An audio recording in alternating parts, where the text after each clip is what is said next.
Lulutuin natin ay grilled tomahawk. So alam niyo naman kung bakit siya tinawag na tomahawk, ano? Dahil mukha siyang palakol. Umpisa natin. Ingredients: rosmarino. Siyempre sa kabila din, no? Para pantay. Yan. Kailangan din natin ng garlic. Tatarin din.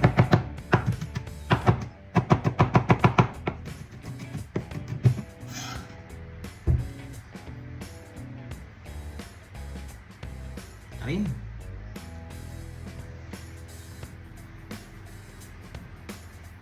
Full ground black pepper.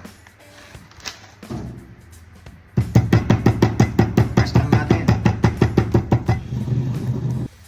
Bango. Pare, sa kabila din.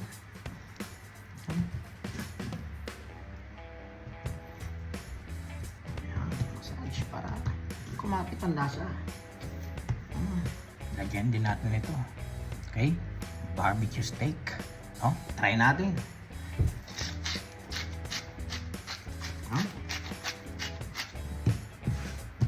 That.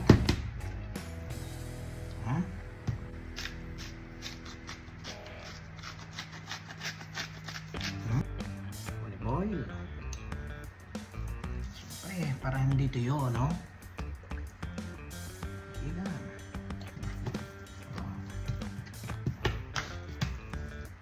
Look at that. Mabilis ang luto. Late na kami dumating. Yan, okay na yan. Lagyan natin ng konting oil. Itong grill para hindi dumikit yung karne, no? Lutuin na natin ang ating ribeye steak. Nice. Perfect.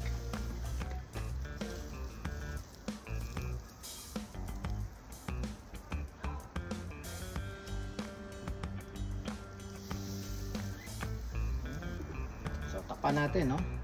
Para pantay ang luto.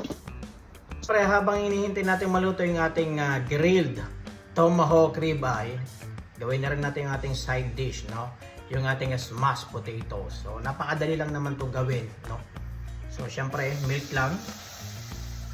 Okay, so salt. Black pepper. Okay, so lagyan natin ng malamig na tubig. Yung powder, no, ng potatoes. Mabilis ang luto.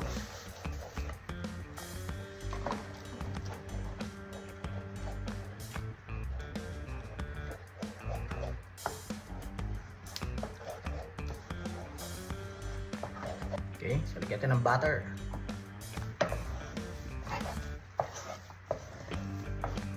Lagyan natin ng parmesan cheese. Okay. Wow. Look at that.